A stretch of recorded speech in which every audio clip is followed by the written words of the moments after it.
There's something funny about bad neighbors. You know the type. They borrow your ladder, never return it, then complain your tree leans an inch over the fence. They demand respect while leaving trash on your lawn. And if you dare to hang a light brighter than theirs, they threaten to cut the power line. At a certain point, it's not about property lines or etiquette. It's about control. And when someone starts using leverage, something shared by both parties, as a threat, it tells you exactly what kind of relationship you're really in. That's not just a story about fences and front yards. It's the story unfolding between the United States and Canada.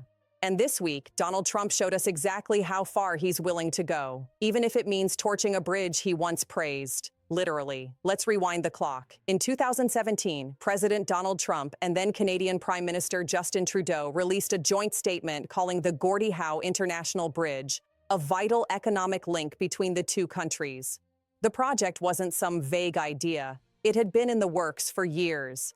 A 1.5-mile bridge connecting Detroit, Michigan, and Windsor, Ontario, two major economic hubs, a key artery for trade, jobs, and cross-border cooperation. It wasn't just rhetoric. The deal was formalized in 2012 under a binding agreement between Canada and the state of Michigan. Ottawa would fully fund the construction, operation, and maintenance of the bridge. In exchange, toll revenue over time would recoup their investment. Fair, mutually beneficial, legal. The understanding.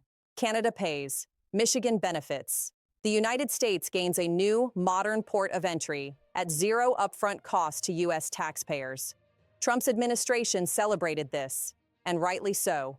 Infrastructure, jobs, international cooperation, a win-win, until it wasn't. Fast forward to Monday, February 5th, 2026. Donald Trump took to Truth Social and dropped a bombshell. I will not allow this bridge to open until the United States is fully compensated for everything we have given them. And also, importantly, Canada treats the United States with the fairness and respect that we deserve. Let that sink in. A completed, multi-billion-dollar international bridge, scheduled to open this year, is now being threatened. Not because of safety, not because of legal issues, but because Trump wants leverage in a trade dispute. He continued, Canada owns both the Canada and the United States side, and of course, built it with virtually no U.S. content. That's factually incorrect, but we'll get to that. He closed by demanding immediate negotiations, offering no legal mechanism for this blockade, only the raw threat of executive interference. This wasn't a gaffe, it was a deliberate escalation. Let's start with the basics. Who owns the bridge? According to the 2012 agreement, the Gordie Howe Bridge is jointly owned by the Government of Canada and the state of Michigan. That's not speculation, it's contractual law. Trump claimed Canada owns both sides. False. Who paid for it? Canada did, to the tune of $4.4 billion USD. The U.S. contributed $0. That was part of the deal. Canada carries the cost and recoups it through tolls. What about U.S. content? The bridge agreement requires that all steel and iron come from either the U.S. or Canada, not China, not Mexico, not Europe. In fact, Windsor Mayor Drew Dilkins confirmed that U.S. steel was used on the Michigan side. His response to Trump? It's just insane. I really can't believe what I'm reading. Let's put this in context. Trump negotiated and signed off on this project during his first term. He praised the economic value of the bridge. He now claims Canada should compensate the U.S. for a project they paid for, built, and legally own with Michigan. And what exactly triggered this reversal? Canada recently eased tariffs on Chinese electric vehicles and struck a strategic partnership with China, allowing 49,000 Chinese EVs into the Canadian market per year. Trump responded not with diplomacy, but with retaliation. Threatened 100% tariffs on Canadian goods, threatened to decertify Canadian aircraft, and now threatened to block a major international bridge, a bridge he once championed. The man who sold himself as a dealmaker is now treating signed agreements like mood swings. So who suffers if Trump follows through? Not Ottawa, not Beijing, not Manhattan, Michigan, Detroit, workers. This bridge was built to relieve congestion at the Ambassador Bridge, a privately owned, aging structure with limited capacity.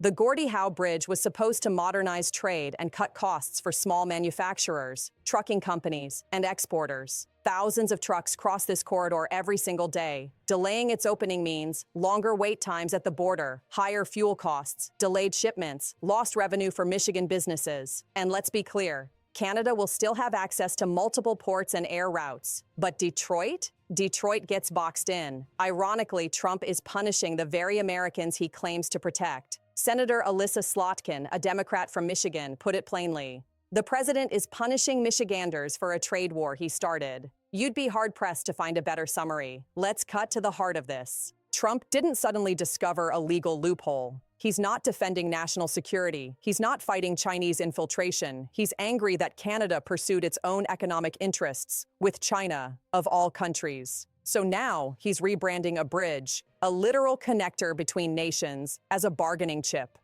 Ask yourself, if a neighbor offered to build a new road to your house for free, would you threaten to block it unless they praised your lawn?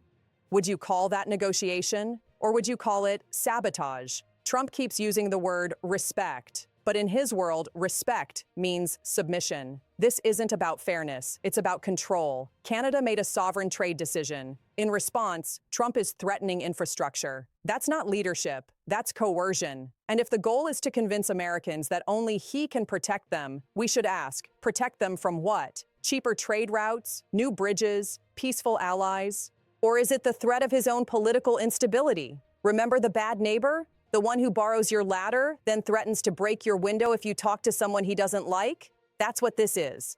Trump was handed a free ladder, paid for by Canada. He climbed it, took credit for it, and now, because Canada made a deal he didn't like, he's threatening to pull it down on everyone's head.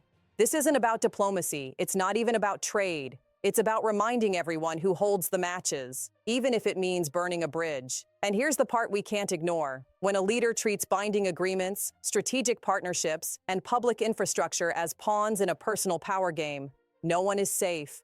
Not your paycheck, not your road, not your country's word. Because if loyalty is demanded at the cost of truth, and deals only matter until they don't, then we're not talking about governance anymore. We're talking about hostage-taking with a flag wrapped around it.